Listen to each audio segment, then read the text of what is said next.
Hey everybody, welcome back. We are going to do a quick mod review on two mods. This one that I'm wearing, the Hazmat suit, just a small little quickie per se on a short out situation that you could experience on your rack. Alright, but we'll just save that to the end because that's more fun. Funner? Fun words. Don't say fun. That's stupid. Okay. Anyways, back to what I'm showcasing is some new updates I've done to the BarkCanoe too as well. So, let us show you what I've done. Poof! Outriggers! Yes! Outriggers on perfectly stable canoe. Well, why would you need outriggers? Well, I have added a new feature, which is called, I'll show you. Boop. Right here, deep water speed reduction.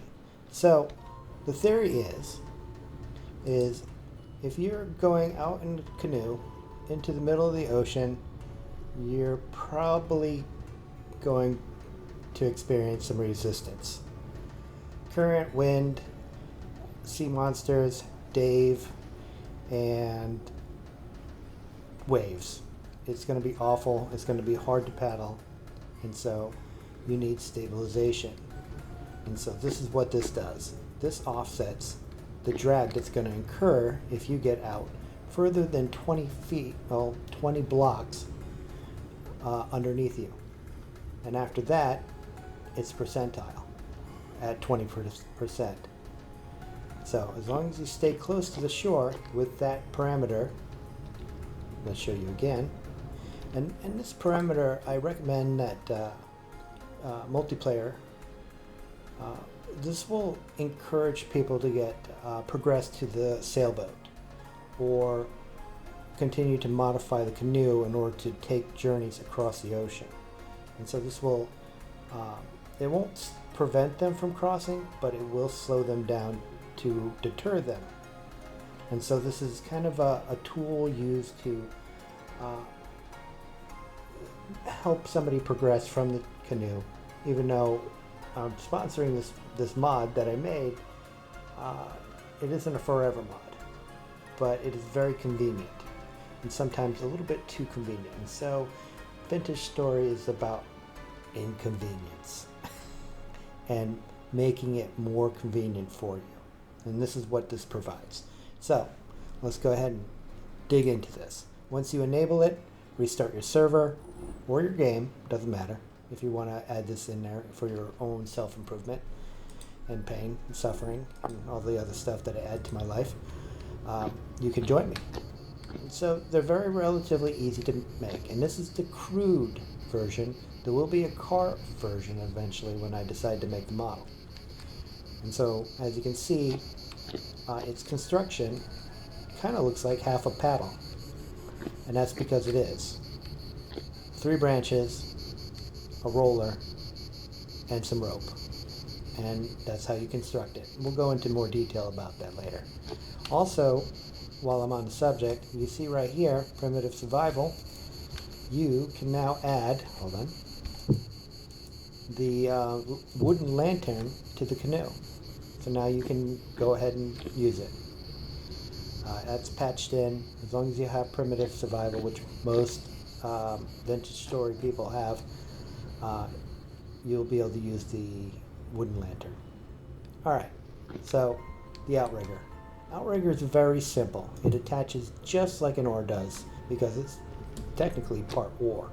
And all it does is it provides stabilization when you go way out there. So let me go ahead and show you what's going to happen if you get 20 blocks deep in the ocean. So watch the HUD. We're going to go and hit that 20-foot marker here very soon. 20 blocks. There we go. Alright, so it says 21%. So that means that actually we are 21 blocks down to the ocean. You could actually use this as a depth finder too as well. how deep you're going across the water. And in Vintage Story, I think the record was like 101 blocks down is how deep the ocean gets. Now, this is made so it will never go further than 90% resistance to your total speed.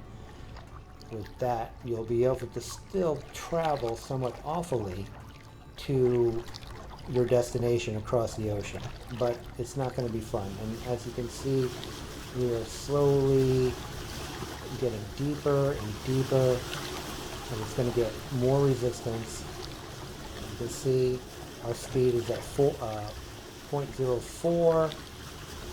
Now we're only 40%. Look at that. And it's just killing our will to live, our reason of being.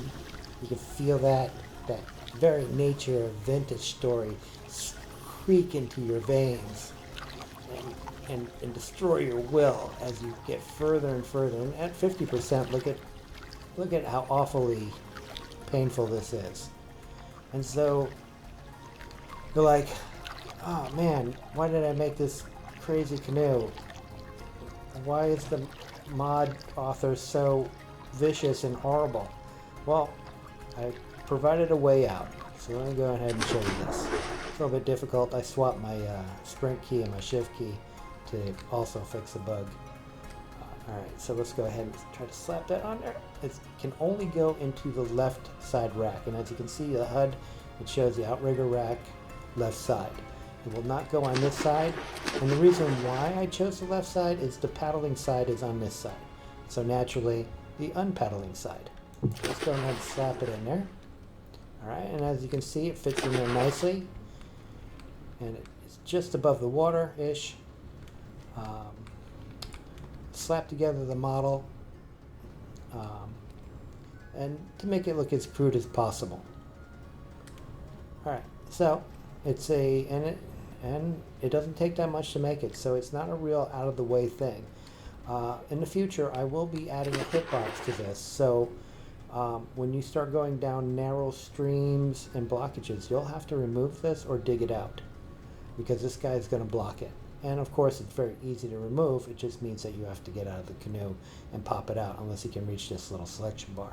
Alright, so now what this does, and as you can see, it's detected it. We were at about 64% deep water resistance. It has cut that in half.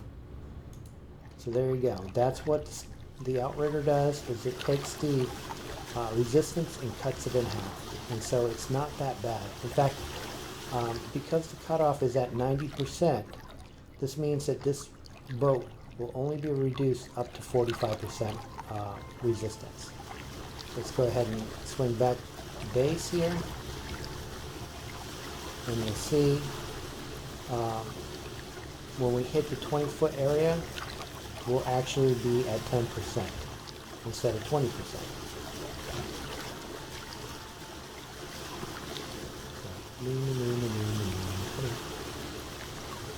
Yep. And like I said, once you get past into 19 foot, I keep on saying foot, blocks depth, the penalty is gone.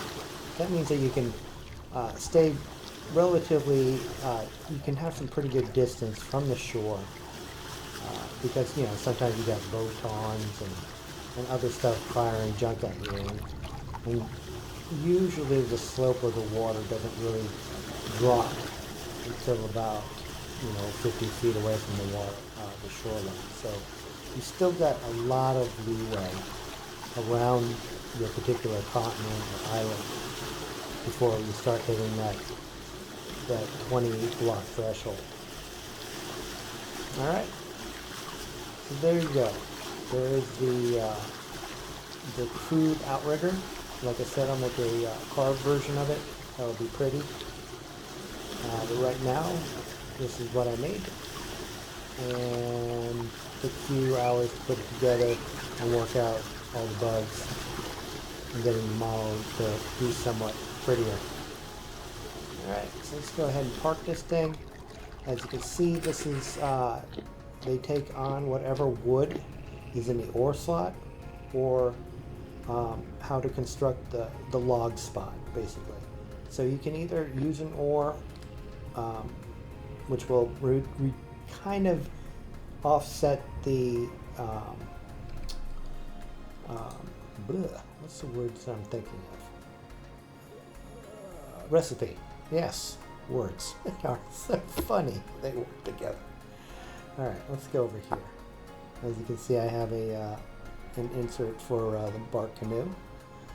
Down here, I added a area for a somewhat guide, which will take you to all the different outriggers. And this works with floral zones, as long as there's a log for it, not a quad log like a coconut tree. It's texture. I could code it in, but it's a lot difficult, so I do a generic, just look for logs. But anyways, enough said about that. Here's your selection of outriggers. I capture most of the log bearing trees, so let's go ahead and grab one that we can see. And as you can see, this, instead of building the ore out, putting an ore in that slot, you're basically building the ore. So these are all the materials that you need for an ore, and then this is the outrigger part. So you can see right here, there's the material for a roller, one piece of rope, rock to bang it all in because it's crude, and some sticks. And as you can see, when you look at this, you got 1, 2. What was that third rope at? Yeah. I added more rope. There's one less rope. Actually, no. When the ore is put down, there's a rope.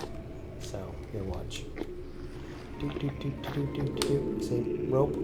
So that's 2 ropes on the rigger and 1 rope on the ore. All right. So, let's get back to that. In fact, no, I can't pull it from here. Come on, get over here. Here, you. Canoe. What am I doing? Let's go to the gar. Where is it? Why is everything so... Oh, there, it's right on top. Okay, so back to the outrigger. Go and find an outrigger.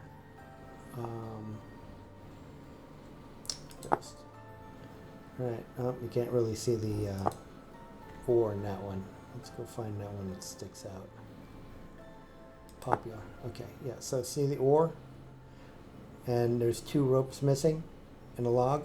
Well, that's used to make a ore anyway. So this is this. If you have an extra ore, you can go ahead and make an outrigger really quick. All right, and there you go.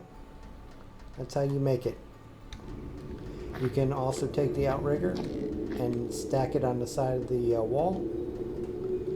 A little glitchy in there in that first part of the wall, but it is what it is. I will, in my next reversion,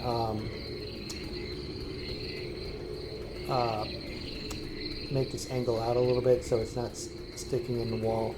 But for now, it's in the wall. But it will item rack. Alright, let's stick it on an item rack. Let's stick it against the wall. Alright, I'm in creative mode, so it's making extra. What's this one made out of here? Acacia logs. Alright, and there you go. Yeah. We have, get that out of my way. Stupid animation glitch. Hopefully they fixed it in 1.22. But yeah, primitive survival, wooden lamps now go in the front of the boat, and outriggers. Alright, well there you go. We did fix another bug. There was a bug with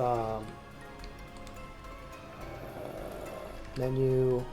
If you did not have Ancient Tools mod installed, if you were to go to a a canoe of one of the flora zones, the thing would crash. So if you went over here and you picked one of the flora zones, you would experience a crash when you entered this area, because the bark would show up, but it wasn't supposed to show up, and therefore it would crash and say, "Era, stop doing stupid things to us and program me right." All right? Okay, so the next thing we want to show you is this. And let me get on the ground here because it's fun. And I don't know how to stop flying. All right, let's not attract the monsters because they can smell you. All right, so as you can see right here, hopefully I can get a good shot of this. What's going to happen eventually is, and it's a little bit, it's at point, give me a second, 0.02 decimal 2% chance that this power rack is going to short out on you. And it's going to create a little jump scare. So there's always a chance, because it's old and ancient, that it's going to break again, and it's going to cost you another temporal gear. All right? So just keep that in mind, and I will show you it explode. Hopefully it will do that. I haven't got the animations to reactivate, and it might be shutting off because... Yes, that will happen.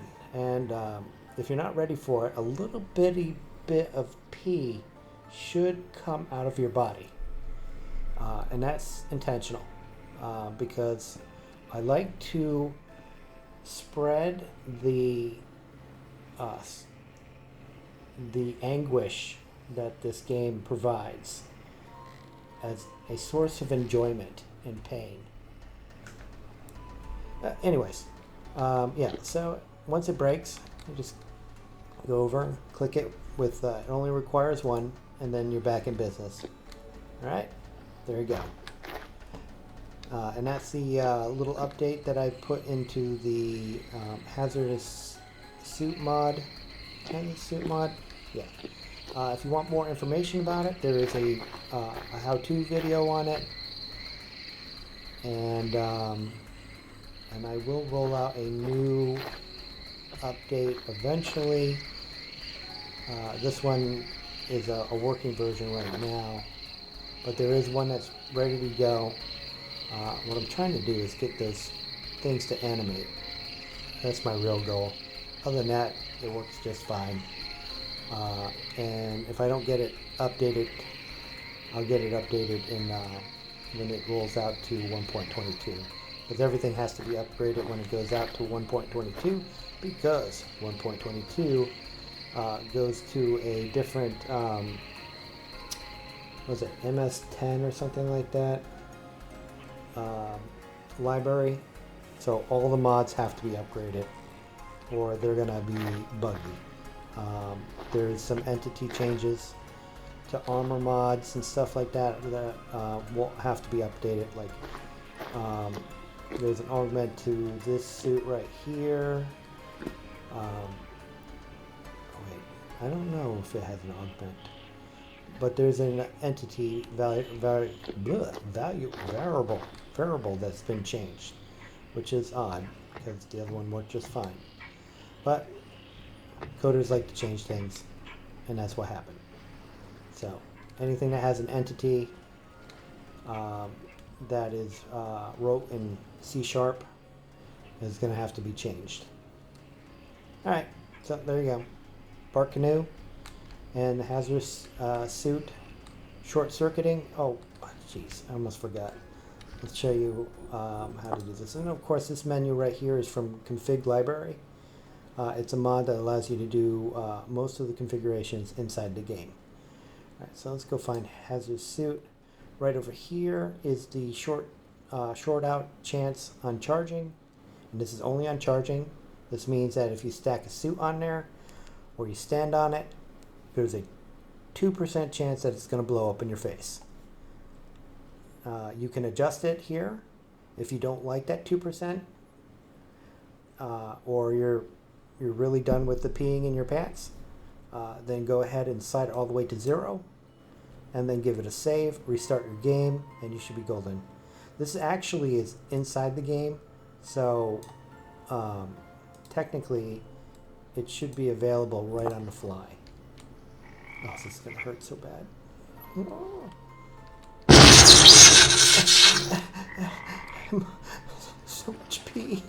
So much pee wasted. Alright, so there you go. The updates on my mods that I made. It's just a short video. I don't have anything else right now available to show you. I do have to go to the bathroom. So I will catch you later. Thank you for joining me and enjoying these mods that I make to increase the difficulties of your life in Vintage Story. Bye-bye.